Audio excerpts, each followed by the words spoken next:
E aí, como é que você tá? Tudo bem? É um prazer mais uma vez estar aqui falando contigo.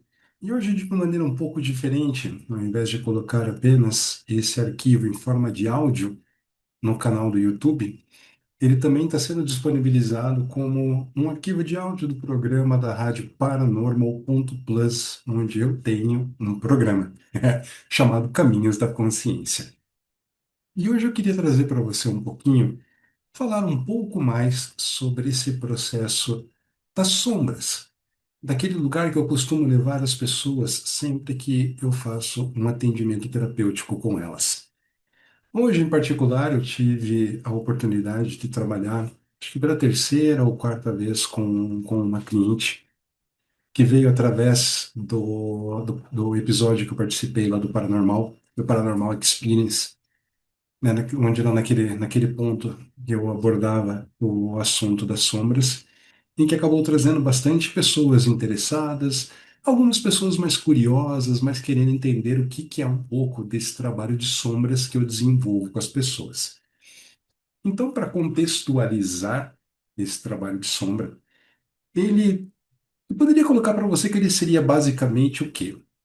Nós entramos em um estado meditativo onde eu conduzo parte desta meditação junto com quem eu atendo, e em determinado momento eu levo a pessoa para conversar com o seu eu de luz, e num outro momento eu levo para conversar com o seu eu de sombra.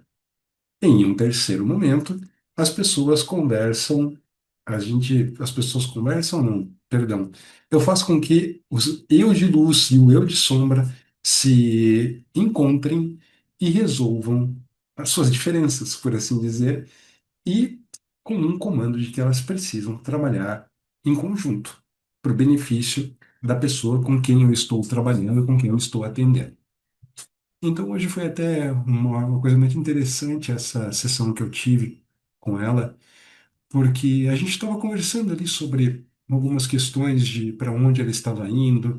Há um mês atrás, ela tinha uma questão de não conseguir sair da casa dos pais, e hoje ela estava conversando comigo, né, antes da gente iniciar a sessão, e ela disse que ela conseguiu essa mudança.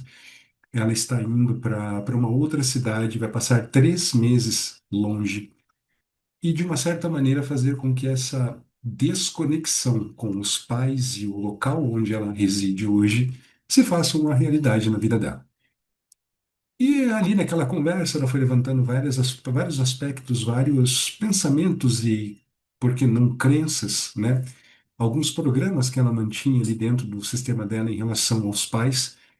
E, num determinado momento, ela disse assim para mim: eu vim hoje, André, aberta a permitir que você conduza e você veja o que que eu preciso mudar aqui. E então eu resolvi fazer esse processo com ela, de levá-la para conversar com a, a parte luz dela. E o que foi muito engraçado foi que, assim, quando eu conduzia, né, pedi para ela conversar com essa versão iluminada dela, e pedi que ela ouvisse tudo aquilo que essa versão poderia passar para ela de informação. E foi uma coisa bem tranquila, assim, foi uma coisa de 20 segundos, 30 segundos, onde ela disse para mim, terminou. Eu falei, tá, joia, né? Acabou, acabou, não tem problema. E então eu fiz mais uma parte deste processo e fui levá-la para conversar com o seu eu de sombra. E quando eu chego nessa parte do eu de sombra, eu a conduzo para esse espaço sombrio, por assim dizer, e a deixei lá conversando com a eu de sombra dela. E provavelmente ela deve ter ficado em torno de uns 15 a 20 minutos proseando com esse lado sombrio. Em alguns momentos ela ficou um pouco mais séria, em outros mais descontraída, em alguns ela deu risada, falando que estava se sentindo integrada, que aquela sombra dela tinha oferecido naquele momento de conexão algo que se parecia com um fractal. E eu perguntei para ela que se ela fosse um quebra-cabeça, onde que aquele fractal se encaixaria dentro do sistema dela? E ela diz no coração. Então, me conduzia para que ela, né, colocasse esse fragmento dentro desse espaço no coração dela. E ali ela ficou, e ali ela trouxe todo esse conhecimento da sombra que ela tinha que estava ali adormecido, que estava sendo escondido e com o qual ela não se sentia muito à vontade de ter contato. Então, nós terminamos aquela sessão e o engraçado foi que, antes da gente começar, ela havia dito para mim que estava percebendo alguns sinais, como um cigano que a acompanha, com São Francisco, com quem ela teve um contato, e com o arcanjo Uriel. Quando nós terminamos de fazer essa sessão de hoje, né, quando a gente terminou de fazer esse movimento da sombra com a luz, eu pedi para que ela se imaginasse, que ela se visse entrando em um espaço dourado, e eu falei para ela assim: à tua esquerda, mais longe, você tem o teu cigano, né? O seu cigano deu o nome do cigano dela. Na tua frente, você está com São Cristóvão, e à tua direita, você está com o arcanjo Uriel. E aí eu peço para ela ver, né, ali naquela dinâmica, a eu de luz dela entrando, a eu de sombra, e os dois se abraçando ali, essas duas energias se abraçando, se formando, fundindo em uma, e dando um jeito que não nos importa saber, muito menos para ela, de como isso vai acontecer, mas que eles entrem em acordo e que eles possam fazer com que esta conexão seja realmente profunda e transformadora na vida dela. Quando nós terminamos essa sessão, então ela veio dizendo assim para mim que: André, você falou uma coisa ali que eu fiquei meio pensando assim: quem que é São Cristóvão? Eu parei ali para falar: São Cristóvão? Ela falou: é, porque na hora que você pediu para eu ver o cigano, você falou São Cristóvão, que estava ali, né, no meio. E aí que eu percebi que eu havia confundido os nomes. Ao invés de dizer São Francisco, eu disse São Cristóvão. E nós fomos procurar quem era São Cristóvão, qual é a sua história, que ele representa, por assim dizer. E ali então a gente percebeu que São Cristóvão é padroeiro, né, como eu havia dito para ela, eu falei assim: olha, se eu não me engano, São Cristóvão é padroeiro dos motoristas, dos viajantes. E ela está indo para uma viagem. Ela está indo para viagem 3 meses longe da casa dos pais, para ver se é lá onde ela está indo que vai ser o lugar dela, ou se é apenas uma, um estágio para poder ir para um outro lugar. Então, ah, ela falou ainda depois no final dessa sessão que ela acha muito interessante trabalhar com um homem. Ela falou que ela sempre recebeu terapias, ela sempre pôde trabalhar com pessoas, né, com mulheres que eram terapeutas, que também a conduziram para alguns lugares, mas que ela sentia que precisava do masculino de alguém para que pudessem ser trazidas outras percepções para ela. E ela encontrou esse masculino em mim.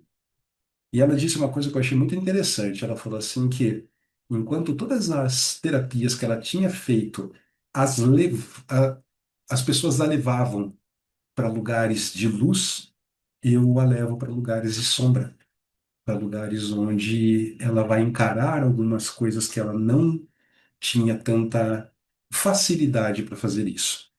Tanto que ela disse que ela fez algumas terapias. Eu não vou colocar o nome da terapia aqui, porque eu não quero, até mesmo por uma ignorância da minha parte, não quero expor qual é a prática, porque eu também desconheço um pouco dela.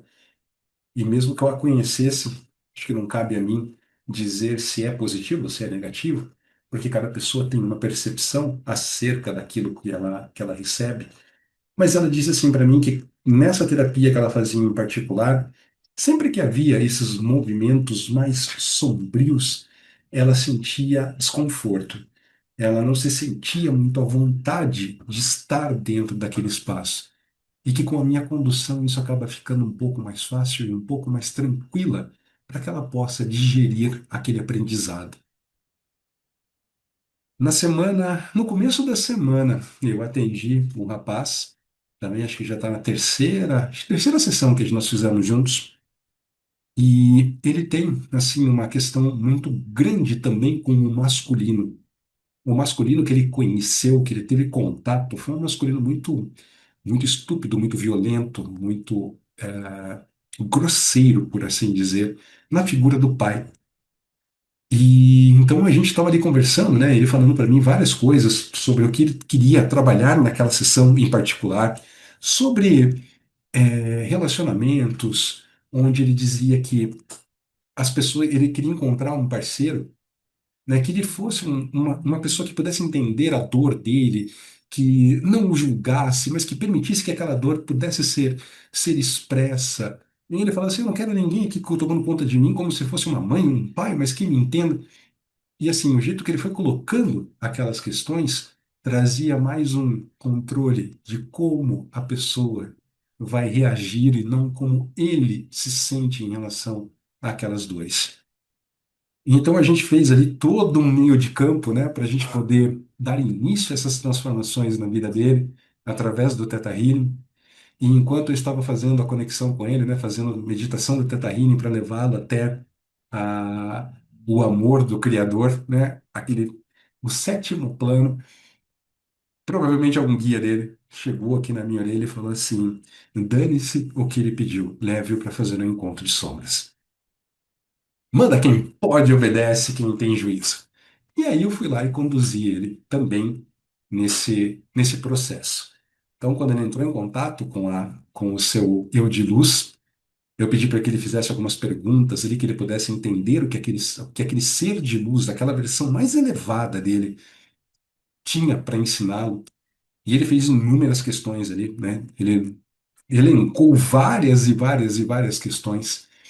E quando ele terminou de fazer esse processo com a luz, eu pedi para ele ir para a sombra e nós fomos nos encontrar com essa versão, entre aspas, distorcida de si próprio. E, para surpresa de zero pessoas, enquanto ele estava naquele momento, naquela conexão, ele começou a rir, mas rir de uma maneira muito sincera. Não era um nervoso, não era medo, era contemplação, era integração.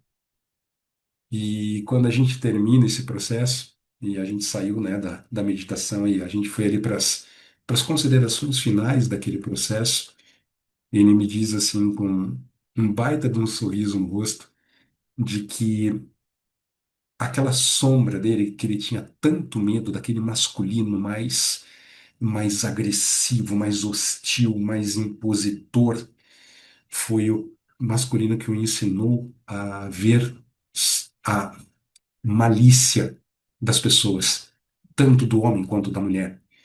Aquilo ensinou ele, de certa maneira, não a se proteger, ou até mesmo que isso venha a se tornar uma proteção, mas dele conseguir perceber quais são as reais intenções de uma pessoa. Quando essa pessoa está sendo sincera, quando ela está sendo mentirosa, quando ela tem alguma coisa ali que está guardado nela que meio que ela quer guardar, que ela quer deixar embaixo do pano, né, que ela quer guardar as sete chaves, é como se essa malícia tivesse todas as chaves necessárias para abrir esses compartimentos e permitir que ele entenda quem é aquela pessoa. E esse é um dos medos que ele tinha de integrar esse masculino, porque na visão dele anteriormente, esta sombra o colocaria em um lugar muito parecido com o do pai, que seria esse homem agressivo, esse homem mais estúpido, grosseiro, quando na verdade ele pode ter essa malícia da vida, mas não de enrolar as pessoas, né? A malícia de não ser enganado por essas pessoas. Então, aquela sombra que ele tanto negou ali nele, o que que ela ensinou e o que que ela traz para ele hoje? Essa concepção de poder entender, ler pessoas. Dado que o trabalho dele é um trabalho muito bonito, mas um trabalho muito pesado, com refugiados de guerra, e então ele disse assim que é muito interessante para ele ter essa percepção e essa noção de que esse instinto que ele sente, que ele tem, que ele percebe quando ele olha para as pessoas, interage, é parte do masculino dele que o ensinou a fazer aquilo daquela maneira. E então, nós, de uma certa maneira, através aí sim de mudanças de crenças, né, ali do Theta Healing, nós podemos trazer que isso não precisa ser simplesmente um escudo de força, um campo de rejeição para que nenhuma pessoa adentre, ou que ele tenha aquilo como uma forma de uma autoproteção que seja desequilibrada, né? Que ele pode sim permitir que pessoas cheguem até ele, que ele pode permitir que pessoas interajam com ele, mas que ele tem a consciência que é a sombra quem diz se aquela pessoa é confiável ou não. Então, quando essa minha cliente de hoje, né, me diz assim que eu faço um tipo de terapia que é diferente, que ao invés de levar as pessoas para a luz, eu as trago para as sombras. E ela ainda disse assim, cara, a minha sombra, ela é muito mais divertida do que a minha luz. Ela falou assim, na minha percepção, né, que são as palavras dela, a sombra dela é uma menininha. É aquela menininha da mamãe, menininha do papai, que sempre que acontece alguma coisa, volta para debaixo das asas dos pais. É aquela menininha que sabe o potencial que ela tem, mas ela ainda não tem a confiança necessária para dar os passos e para fazer aquilo acontecer. Aqueles objetivos. Ela falou assim: parece que o meu eu de luz, ele coloca o norte, mas ele só aponta para onde eu tenho que ir. E aí ela disse que a versão sombria dela, por assim dizer, é a quem traz a força que faz com que aquilo aconteça. Então a sombra dela não é aquela menininha, é a mulher que ela se tornou, é a mulher que faz com que ela prospere no trabalho, que ela saia de uma faixa salarial e vá para outra 5 vezes maior que ela conquistou na vida dela, mas que ainda, de uma certa maneira, aquela menininha parece que tenta puxá-la para trás, porque aquela menininha ainda não está no ponto que ela precisa chegar. E é através da sombra que esse aprendizado para a luz também vai ser integrado. E então ela falou assim que estava muito legal, que o sentimento que ela estava nutrindo dentro dela estava um sentimento muito bacana, um sentimento de muita integração, né? Tanto que quando ela estava ali dentro daquela caverna, ela falou assim, colocou a mão perto aqui do chakra da garganta, né? E ela falou assim, nossa, cara, eu tô sentindo aqui dentro de mim um sentimento de integração muito forte, muito bonito. Tô me sentindo muito bem. E parte desse trabalho de sombras que eu conduzo com as pessoas visa trazer este poder. Sempre que a gente fala sobre sombras, nós sempre pensamos em algo negativo. Nós sempre pensamos em algo que vai nos prejudicar ou que vai fazer com a nossa, que a nossa percepção do mundo seja uma coisa errada, seja violenta, seja raivosa, quando na verdade nós precisamos é apenas entender como ela nos ajuda, como ela nos influencia.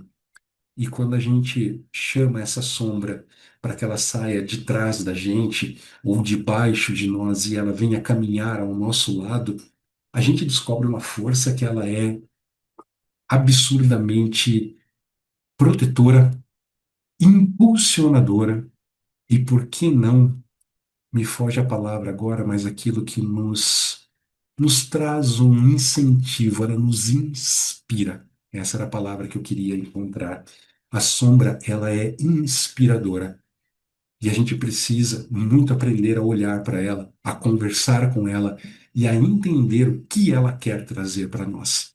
A sombra não é a nossa inimiga, ela pode ser a nossa melhor amiga. E uma coisa que parece ser meio paradoxal em toda essa história é que a gente sempre tenta controlar essa sombra. E toda vez que a gente tenta controlar, ela dá um jeito de esfregar na cara da gente que a gente não controla, que a gente não tem esse poder de controlar, mas nós temos o poder de integrar ela em nosso ser, na nossa, nas nossas convicções, na nossa alma, no nosso modo de agir.